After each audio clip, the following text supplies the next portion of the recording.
Gracias por seguir con la doble tracción. Gente, entremos de una vez a los resultados. 60%, 60 y resto por ciento es lo que logró Carlos Alvarado en las urnas, con 40 y resto por ciento de Fabricio Alvarado versus un 40% de Fabricio Alvarado. ¿Hasta dónde le satisface este resultado?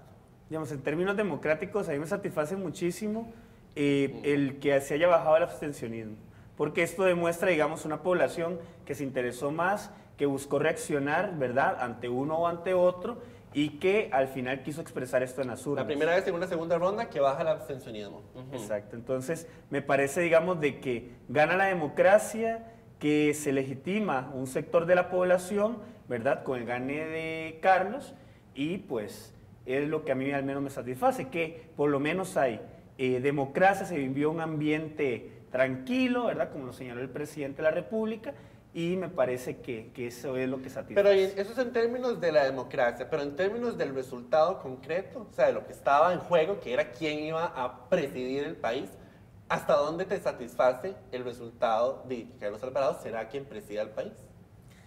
Digamos, en términos de preparación, uno pudiese decir, bueno, eso me satisface mucho de que sea una persona que tenga, digamos, preparación, grado académico, algún tipo de experiencia a nivel de gobierno, ¿verdad? Y bueno, que al tener ese acuerdo con Rodolfo Pisa, eso, digamos, permite una posición más moderada de parte del PAC y permite un acuerpamiento también de otras personas, ¿verdad?, que vienen a sumar a eso que ellos han llamado, cualquiera de los dos candidatos, ahora ya el presidente electo, lo que es el gobierno nacional, ¿verdad? Okay. ¿Los demás comparten eso? Sí, yo estoy de acuerdo, igual que Marvin, con respecto a que ganó la democracia, porque justamente, bueno, no sé qué piensan ustedes, pero yo tenía como cierta preocupación de lo que podía pasar ayer, porque había como que el país se había fragmentado, ¿verdad? Después de haber conocido el resultado de la primera ronda, o sea, en redes sociales se atacaba muchísimo una población, ¿verdad?, que atacaba a la otra y viceversa. Entonces, al poder ayer, digamos, a ver, llegó el momento de las elecciones y que no hubiera ninguna disputa y que de hecho presentaran en los medios de comunicación que los partidos pasaban, las personas pasaban en los carros y todo con sus banderas, independientemente de que fuera un partido u otro, y no se faltaran ese respeto o no hubiera violencia. En primer lugar me pareció como muy importante y me siento orgullosa de que realmente Costa Rica aún, a pesar de todo lo que pasó en esta campaña, reina la paz. Que yo sumaría, digamos, también el discurso de Fabricio, que para mí fue muy acertado, digamos, en cuanto a su llamado al sector que él representaba, de tranquilizarse, de bajar los ánimos y de disfrutar al final de la elección. De ese discurso lo haremos más adelante, pero yo concuerdo, estuvo mejor que el de Carlos. Me parece. Carlos me arrulló. Paola.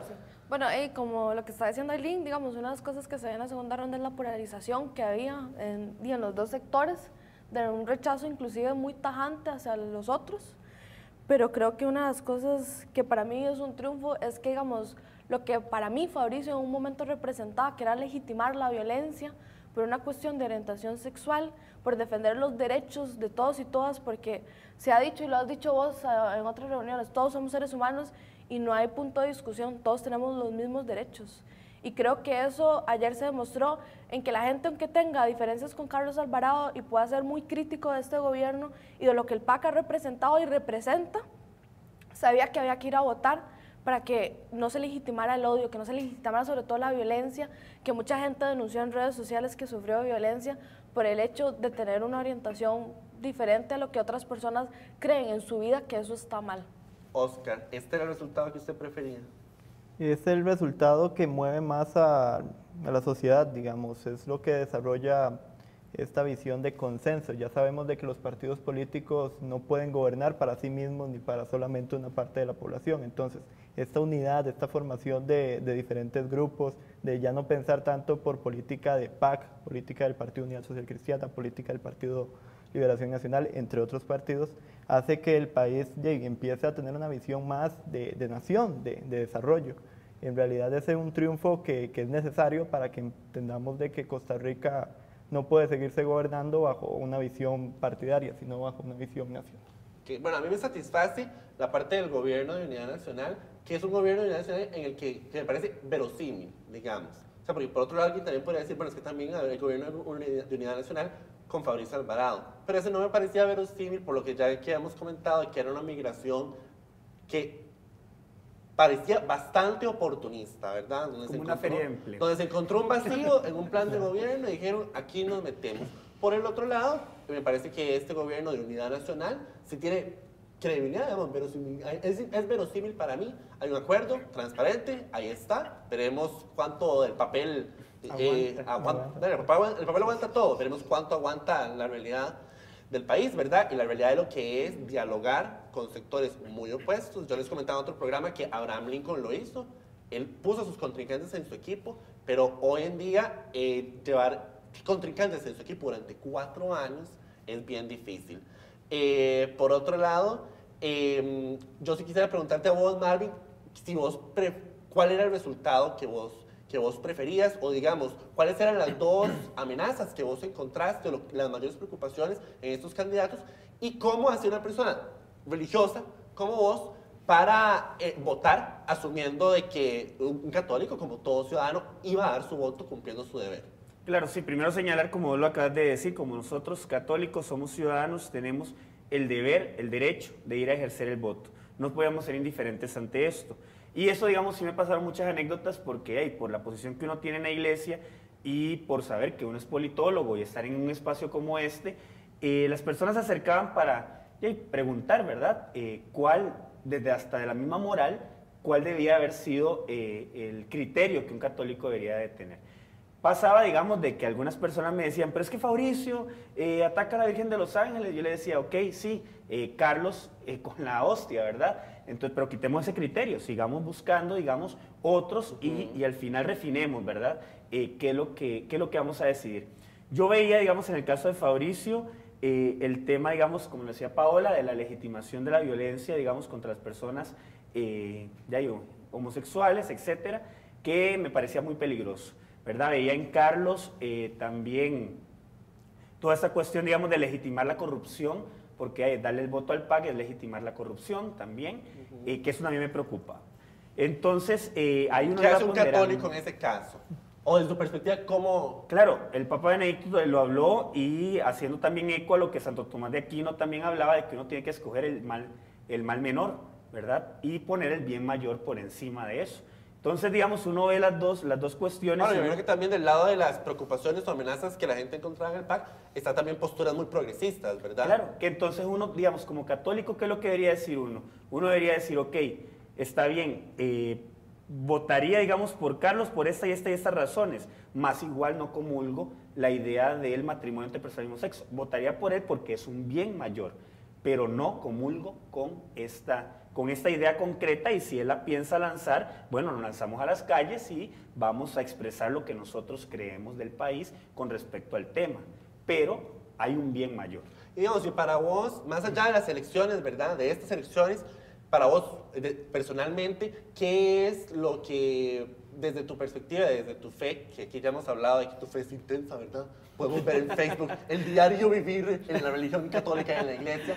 ¿Qué es lo que siempre para vos debería privar, digamos, en una ponderación del menor de los males, ¿verdad? Porque también me imagino que un católico, una persona religiosa también podría decir, bueno, es que el menor de los males entre corrupción y violencia es corrupción.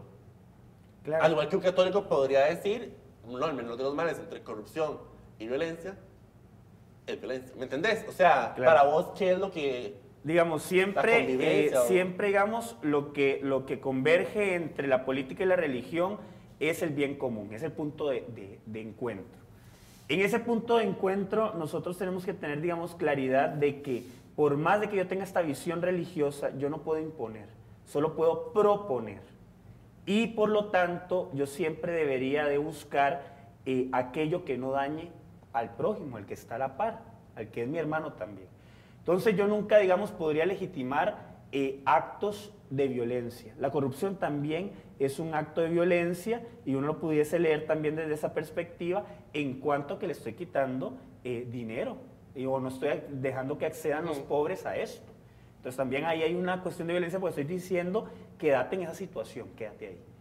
Pero digamos, ¿qué es lo que uno debería ponderar? Bueno, efectivamente eso. ¿Qué es lo que buscamos como sociedad?